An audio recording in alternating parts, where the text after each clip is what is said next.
Yo guys, what is going on? Blossom is back and welcome back to another episode of Tom Drives. Today we are going to talk about the Blossom choices. Ever since American Frontier dropped about 2.5 weeks ago, people have been asking, yo, when are the new Blossom choices coming out? Your Blossom choices are outdated. I do know that it has been outdated for a while. It took some time to actually get everything sorted because I wanted to make sure that the new cars that I was going to add in were, worth it. And that meant that I had to get those cars, or I need to wait for a friend to get those cars. Then we need to test those cars with its straight competitors, and then we would need to see, basically just testing stuff to see if, that new car is actually amazing or not. But anyway, we are finally here, the new Blossom choices. This video is going to be covering what I think are the best cars in the game. Now, Blossom choices, if you don't know what they are, they're basically what my opinions are on what I think are the best cars in the game. There are a lot of new factors taken into account, not only if a car is high RQ in its rarity, it makes it good, I always take into account the rarities, so I will have some low RQ representation, some mid RQ representation, and some high RQ representation. So for example, when it comes to commons, I could have easily just gone a bunch of RQ19s, because technically the highest RQ cars have the best stats in the common range. But I want to talk about cars that are amazing in their field, in their, I guess, little box, but also a pretty big box, because if they only had one small niche, it wouldn't be a Blossom choice. And we'll get into that later, because I did take out the DBS Superleggera because it only had one niche, which was Test Bowl. That was it. But let's get into it.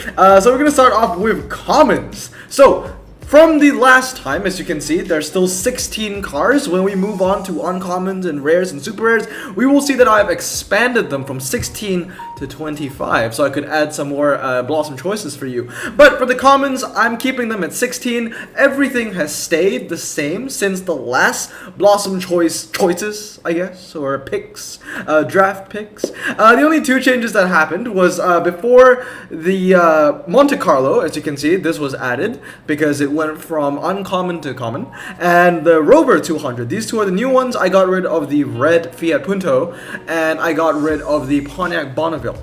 The Pontiac Bonneville, I got rid of it because it got its handling chopped by like 20, and it went from like RQ19 to like RQ13. It was really sad. So that's gone now. I replaced it with the Monte Carlo. The Monte Carlo is amazing because it has the lowest 0 to 60 out of all the commons. That is your drag go-to for the half and the quarter. If you want to go 1 mile, you want to go Mercedes-Benz 600, and if you want to go Test Bowl, you go the Alfa Romeo 2600 SZ. All these three cars are the best in their class, and of course, if you don't have the Monte Carlo SS, the 600 would do you pretty well on the quarter and the half. It won't be the best, but it would be one of the best. Same story for the Alfa Romeo 2600 SZ. So those are the two new acquisitions, the Monte Carlo and the Rover 200. The Rover 200 was a car that went over my head the first time I made the Blossom choice. Obviously, all eyes were on the Ford Focus Coupe Cabriolet, which still is. It's still a very good car. But there are many situations where the Rover 200 actually beats the Ford Focus Coupe Cabriolet. And for that reason alone, I'm putting it in here. Now, the only other reason why I'm not taking out the Ford Focus and replacing it directly with the Rover 200 is because I think the Rover 200 doesn't have traction and ABS, or it doesn't have one of them. So if you put it on a twisty road sand, it actually DNFs. But the Ford Focus actually completes it because it has both traction and ABS. So if I do remember correctly. So those are the two changes. Monte Carlo 200 in, Bonneville Punto out. Moving on now is to the uncommons. Now this is where we see everything beginning to expand. And if you're interested to know where I'm showing all of these Blossom choices, this is a little sneak peek to my Discord server. If you want to join the Discord server, the link is in the description below. It is Patreon exclusive only, but it's just a really nice place. I would give you a server tour, but who needs that, right? All you need to do is join it, and then I'll give you the personal tour myself. But yes, moving on to uncommons. So as you can see, a lot of new cars from 16 to 20. Which means at least a minimum of 9 new add-ons. So let's look at the new features, I guess, the new cars that have made it to the uncommon selection of the Blossom Choice category. First one is the Mercedes-Benz V250D. For RQ20 6.60 to 60, this is a car that will be good for you on the quarter and the half mile, but also with high ground clearance and standard tires. This is really a car that you want to use for the hill climb, and you can even use it for the off off-road hill climb, especially in low RQ club events when there aren't really any off-road tire cars to actually, or even all-surface tire cars to actually rival the V250D. Because when you think about it, most starting off with commons, they're like no all-surface tire commons. But when you think about uncommons, so all-surface tire in the off-roads, you think of the off-roads, you think of the Hummer H1, you think of the Chevy Blazer. Those cars are actually pretty trash. They do not handle, they have atrocious 0 to 60, and the only reason why I think that they are uncommon is because it is four-wheel drive plus off-road tires, that kind of combination, right? But at the end of the day, those two cars are going to be useless on the hill climb, and the V250 is going to send both of them to Gapplebees. But this also works for all the other all-surface tire cars like the Nissan Patrol and some of the Land Rovers, the uncommon all-surface tire ones. So because of that, the V250D, one of the best in its class, it is a new addition to the uncommon selection. The Forenza and the Mercedes 300, they stay. A new collection is the Ford Mustang Cobra 6980 for RQ21. If you compare it to the RQ20 Datsun, which is 7783, they're both rear-wheel drive as well, you can see there's a huge difference. For one RQ more, you're getting a car that accelerates to 60 in 0.8 seconds less. Yes, I know it doesn't have 83 handling like the Datsun, but still, 80 handling is still really good, and I don't think that having 3 less handling is worse than having 0.8 seconds less to 60, right? And it's not like the Cobra is heavy. Both this and the Datsun are both really light, and in my opinion, I just think that the Ford Mustang Cobra is the better car. For one RQ more, you're getting at least 2 to 3 RQ more in terms of stats. Like, to my opinion, 6.980 is maybe an RQ22 kind of stat line. Like, it's a bang for your buck. That's what I want to say. Like, it feels like a profit. Unlike the Datsun, it kind of just feels like, yeah, it belongs at 20. But at least for the Ford Cobra, to me, it feels like it belongs at 22 maybe. It's a really good 21 at least. AutoZam says the same. A new selection is the Dodge Daytona Turbo Z. This thing, we talked about the Cobra, how it should be 22. I think the Turbo Z should be 25 or 26. 6'4", 82. It's incredibly light, and it's an incredibly amazing car. The only reason why it has such a low RQ is because it has no MRA. We've seen this. This is a trend with a lot of cars in top drives. They have amazing stats, but the RQ doesn't back it up. It looks like their stats are way better than the RQ that it has, and the main reason why it has that low RQ is because it has no MRA. It's the same reason for the Dodge Daytona Turbo Z. Like I said in the past, it has even in fact beaten the TVR Timar on a couple tracks. I mean, I guess that makes sense because they're both incredibly light, and the Dodge actually has a lower 0 to 60 than the TVR Timar, which is also a Blossom Choice car. So that is really insane, and the fact that the Dodge Daytona is a front-wheel drive is going to be such an incredible car for clubs, especially in low RQ front-wheel drive events. The Daytona is something you want to get 2, 3, 4 of. I have 2 maxed out right now, thinking about getting a third. You know how it be. Cosmo Fuvia Timar, they stay the same. Dodge Slingshot needs no introduction. 7.90 to 60, 92 handling. I think it has indeed the highest handling out of every uncommon in the game. Before this, people were enjoying the Mazda Yunus Roadster, right? The Yunus Roadster was 8090, and people were even using it on the dry, even though it has that high RQ because it has that handling because it has standard tires. But people also use it for the dry because the fact of the matter is the Yunus Roadster, the handling is so good that you can put it on a dry G-force, on a dry slalom. It might even get you some wins or just get you some losses by 50. It's a really good car to use. But now you don't need to use that anymore. If you are in a twisty dry situation, you can rely on the Slingshot over the Yunus, especially if you want to save RQ, because the Twizy is RQ29 when the Slingshot is 5 RQ cheaper. 7.992, 92 handling on that thing is beastly. Opel Kadett was always there. Dodge D100. The main reason it's there is because of that 0 to 60 and how it beats the RQ29 Challenger on the quarter.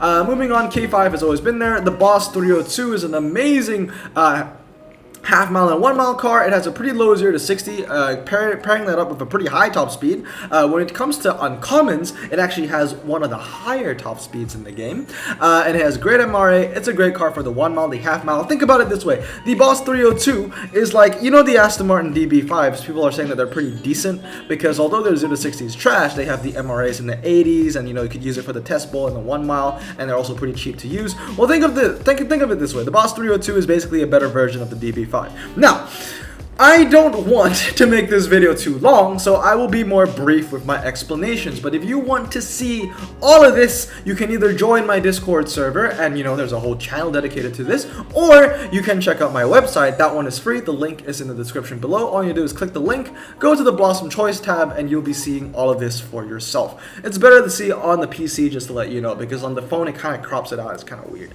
But yeah, Up GTI, Dino, Eunice, they all say the same. The Challenger TA, it has, I did add it in because, you know, it is a car that you can use for the 1 mile, and also, you know, it was a pretty weak rare, but now it's a pretty strong uncommon, to be fair. Lots of bit of Koopa, so is there. The Chevrolet Volt, this is a new acquisition, 6986, pretty interesting one, the Chevrolet Volt, because it uses the same chassis as the ELR, and the ELR is low, but the Volt is still medium. Now, I don't know if the Volt, that means that the Volt's going to go low, and it's probably going to go like RQ25, 24, but if it does, as long as the stats maintain the same, 6986, with standard tires, it's still a really good car. So that one's a pretty decent one, but I don't know if that's supposed to be low, because although it shares the same platform with the ELR, maybe the ELR is lowered because it's supposed to be the luxurious performance model. I'm not sure though, don't quote me on that. Volkswagen Corrado 16V, no change. Twizy, no change. Europa, no change. And then two more new add-ons is the Jaguar XJ12. It's a great all-rounder. It has decent handling, decent 0 to 60, high top speed, standard tires, and of course the Peugeot 309 GTI, which actually loses to the Volkswagen Up on city streets medium, but when it comes to the French events, that is the best in its class, and I think it does beat the Up on the small, just not the medium, or it's the other way around where it loses on the small and beats it on the medium. It's one of those situations. Anyway, moving on to rares. Now, of course, we gotta talk about my Dodge Charger RT. That thing is beastly, okay? Like, in the past, like I said, and you might have noticed this already, when it comes to Blossom Choices, I don't add price cars, because that isn't fair. So that's why I didn't put the Trans Am, the Firebird in here. Before the Charger came into the game, the best representation for a mid-RQ dragster was gonna be the Chevrolet Corvette 396. It was a great second option, but it was going to lose to the Firebird anyway, but I couldn't add the Firebird in because it was a price car. But now, I have the Dodge Charger RT card, and that thing is just a beast. It beats a lot of rares, it beats some ultra rares on the drag, and it beats a lot of super rares as well. This thing is amazing, and I'm happy that this is, you know, my dream car. I love this car, and it just makes it even better that it has become such a game changer and such a key car in the game that I love so much, and that being the car that I love the most just makes it even more special to me. I'm loving it. I don't see anything wrong. The fact that the Charger RT has good MRA, yeah, it does have good MRA. The Charger RT is made for the drag strip. This was the Hellcat before the Hellcat. Dodge is still Dodge, and I absolutely love it. I think that the top speed is actually a little low, don't you think? I feel like it should at least hit 150, but I have to check that. All I know is that that thing's a beautiful, beautiful thing, the nicest thing ever built that has leaf springs, if I say so myself. Some other new acquisitions I added is this one over here, the Renault 5 GT Turbo. It's like the best low RQ city streets medium rare. Amazing stats, 5883, love the car, love it. A lot of these stay the same. Opel GT concept, of course the GTX needs no introduction, used to be in the uncommon range, but I've now moved it to the rares because, well, it's a rare now, and it's still really damn good. It replaced the Dodge Coronet. The Coronet used to be in this list, but I took it out because the GTX is just better, and then we have the Charger RT, so those two are kind of just taking the reins here. I'm keeping that 396 because the Charger and the GTX, you know, they're both half mile, quarter mile. The 396 is more of a test bowl, 1 mile kind of car, and then for the higher RQs we have the Ghibli SS, which is the test bowl, 1 mile, one kind of car. Some other decent ones would be the Dodge Hornet. The Dodge Hornet is basically just a cheaper Chevette, it's the second best. It beats the Denali XT, but lo and behold, I have all three of them. The Denali XT, the Hornet, and the Vauxhall. Like I said, you know, I went from 16 cars to 25. It gives me a lot more options and a lot more cars to add. So in the past, I was only adding the 10 out of 10s. Now I'm adding the 10 out of 10s and maybe the 9.5 out of 10s, because that's exactly what the Hornet and the Denali XT are. In fact, the Denali I would say is a 9.2, the Hornet 9.5, and the Chevette a 10 out of 10. But everything else is just about the same. The Demon Roadster's a new acquisition, and the Laguna Coupe as well. Laguna Coupe is actually an amazing car. It has amazing stats. It has RQ39 stats, but the main reason why it's 36 is because it's low. Or I guess another way you can say it is that the medium ones, like the Fiat here, has RQ36 stats, but it's RQ39 because it's medium. So either way. Moving on to Super Rares now. As you can see, we also went from 16 to 25. New acquisitions would be the Peugeot 208 R2, the Chevrolet oh wait, talking about. That was always there. The Caliber is new. The Caliber is really great. It's basically just a cheap version of the Ford Flex, which I praise the Ford Flex, by the way. Like, lo and behold, my favorite super rare in the game is still the Plymouth Superbird, but my second favorite, or at least in terms of, you know, like me enjoying it and using it in the game, I have to say the Ford Flex is up there. It's top 2, maybe even my favorite. Time the Superbird. I don't care. In terms of cars in real life, obviously the Superbird is lo and behold first by a country mile. But in terms of just in the game, the Ford Flex is absolutely amazing. I'm not joking, man. The Ford Flex beats the Ultra Rares. It beats the Legacy, the RQ49 Legacy. It beats the RQ47, I think Volkswagen Phaeton. It beats like the Suzuki Ignis. It beats the XT. It beats the ELR. It beats the RQ49 BMWs. It's crazy. The only thing you don't want to put the Flex on is on the Slalom because it weighs 2 tons, but it's so good. It has stats of an Ultra Rare. Lo and behold, not a great Ultra Rare, maybe an RQ50 Ultra Rare, but still, the Flex is amazing. I mean, look at it. Compare it to the Legacy right here, which is 49, 6.4 to 6.6, 8.4 to 8.3. I rest my case. I showed you in my American Frontier garage tour that I had the Flex 60 over races, and I've only had it for like 5 days, and it has a win ratio of like 93%. The Flex is amazing. No cap. I have the K5. I was thinking about removing the K5 because we have the Ford Bronco, which is just better in every way now. But I decided to keep the K5 because, like I said, I went from 16 to 25. I can be a bit more lenient and not as strict and curated. Of course, we have the new additions of the Pescarolo with the MRA buff. This thing is basically a Hellcat.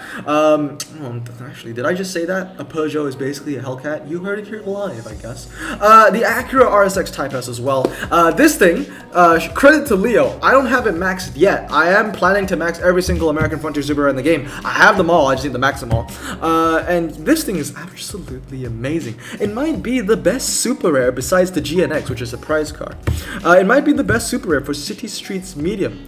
If you don't believe me, just go test it out yourself. This thing is amazing on the City Streets Medium. It beats the Charger RT, which is another Blossom choice, but the Charger RT is the best on City Streets Small. Now, I know what you're thinking. There's some medium ground clearance cars, especially when it comes to American Frontier, like that RQ49 Acura. That RQ49 Acura is trash. It loses to the RSX on the medium, and it loses to the Charger RT on the small. In fact, it loses to both of them on the small and the medium, so I rest my case. Those two are absolutely amazing new additions to the Super Rare collection.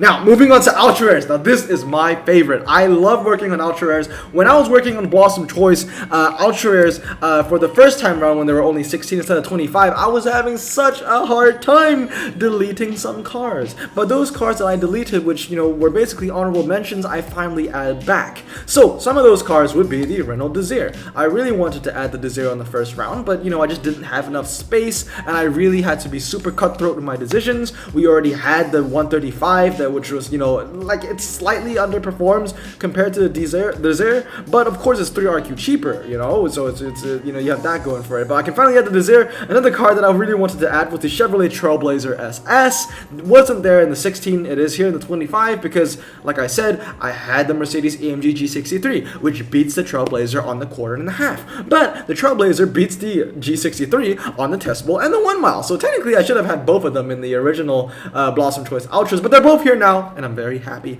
The Trailblazer, I just want to say, I commend that thing because we have now gone through 2 American updates, and the Trailblazer SS is still the best ultra rare American SUV for the drags.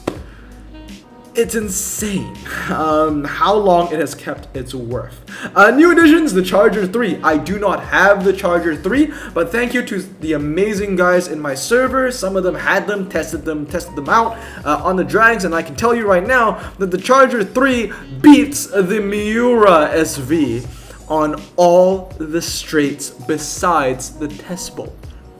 That is how good that Charger 3 is. It starts off stock with a lower 0 to 60 than the Miura SV, and of course if it's going to beat the Miura SV, it's also going to beat the Countach and the green Miura S. So it's amazing, and of course, combined with the lower 0 to 60, the Charger 3 has better MRA than both the Miuras. The only reason why the Miuras are still on the list is because you can use them for the testables, and as you can see, there is a pretty big top speed difference, 196 to 155. That being said though, the Charger 3 still beats the Miura on the 1 mile, so that's really cool.